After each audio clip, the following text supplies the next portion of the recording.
Do humans possess a natural ability that has laid dormant in them for thousands of years, and when called on are able to instantly distance themselves from their present reality, or to have a moment of vision, a knowledge that is unlike any normal learning experience, and their visionary mind is suddenly able to penetrate reality and grasp the real meaning of life?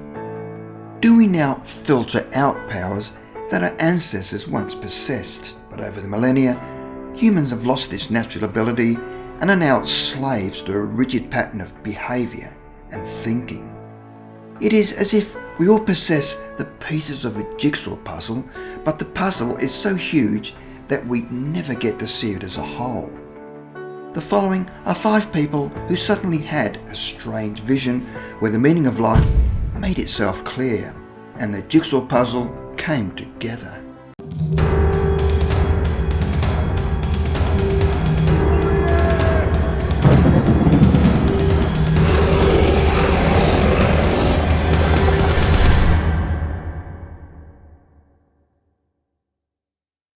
Number 6. Derrick Gibson.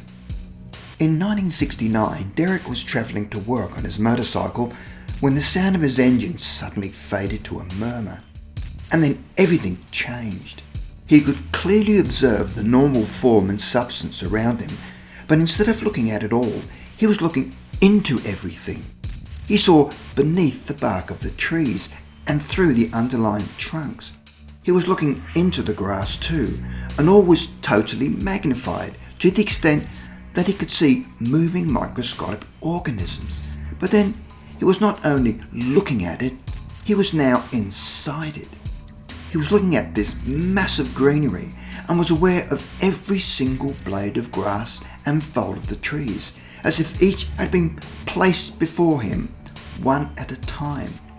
His world had now become a fairyland of vivid greens and browns, but he not only saw the colours, but he also felt them. Then his mind stopped observing and he started living what he was registering. The I no longer existed.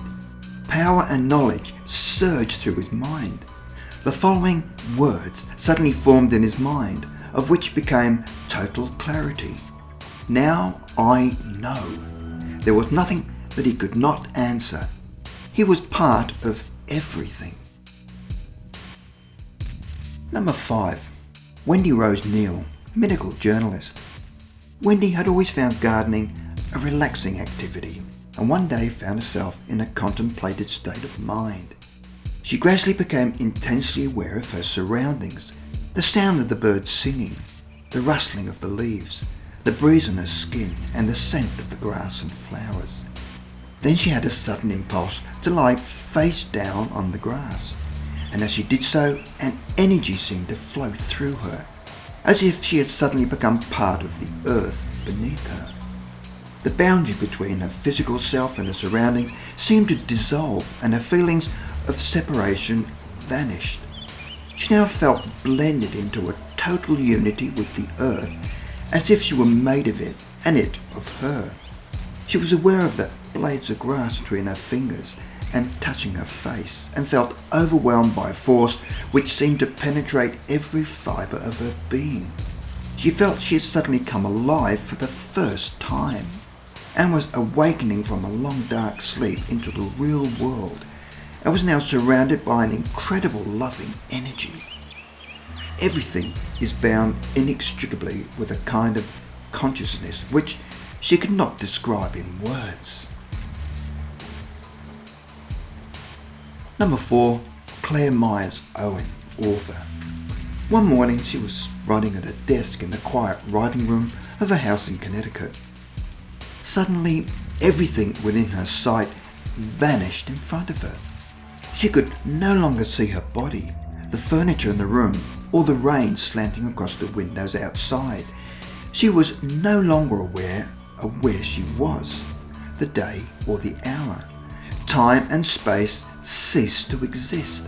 Suddenly, the entire room was filled with a great golden light. The whole world was filled with nothing but light.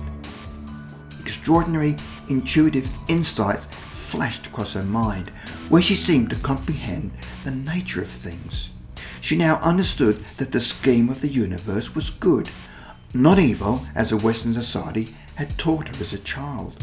All people were intrinsically good. Neither time nor space existed on this plane. Number 3. Richard Morris Buck, late 19th century psychiatrist. Richard Buck was coming home in a hansom cab when all of a sudden, without any warning, found himself wrapped in a flame-coloured cloud. For an instant, he thought of fire somewhere close by, then realised that the fire was within himself. Immediately after, he felt a sense of exaltation, of immense joyousness, accompanied or immediately followed by an intellectual illumination impossible to describe. He saw that the universe is not composed of dead matter, but is, on the contrary, a living presence. He became conscious in himself of eternal life. It was not a conviction that he would have eternal life, but a consciousness that he possessed eternal life then. He saw that all humans are immortal. This vision lasted a few seconds and was gone. Richard Buck labelled this glimpse cosmic consciousness and wrote a book with the same name. Number 2. C.G. Price, farmer. Mr. Price's life was not going too well, as he had just filed for bankruptcy on his farm, and his life was at a low ebb. One Sunday morning in February 1968, he was feeding his cows when all of a sudden he seemed to be enveloped in a cocoon of golden light that felt warm and radiated a feeling of love so intense that he felt he could touch it.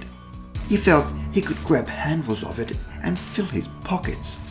In this warm cocoon, he sensed a presence that, although he could not see, he knew it was there. His mind became crystal clear, and in an instant, he knew without a shadow of a doubt that he was part of a whole. Not an isolated part, but a sense of one-ment. He knew that he belonged, and nothing could change that. The loss of his farm and livelihood somehow paled into an insignificance. Number 1. Musmurray, traveller. In 1964, Musmurray was hitchhiking around the world and had suffered a great deal of turmoil and was extremely hungry, so things were not going too well. He arrived at the port of Limassol in Cyprus exhausted, hoping that things would improve. One evening, he was in a tranquil mood, gazing at the sea during sunset, having just finished a meal in a small Greek restaurant. He suddenly felt a strange pressure on his brain, but it was not threatening. It was as if some loving hand had slipped numbingly under his skull and was pressing another brain on top of his. Then he felt a thrilling liquidity of being and an indescribable sensation, as if the whole universe was welling up out of him from some deep centre. His soul thrilled and swelled, and his consciousness passed out across the ocean and the land in all directions, through the sky and out into space. Within moments, he was among the stars and planets and strange entities in space. Somehow, he was aware of great beings, millions of kilometres high, moving in space, through which the stars could be seen. Wave after wave of revelation swept through his whole being, too fast for his normal mind to record other than the joy and wonder of it.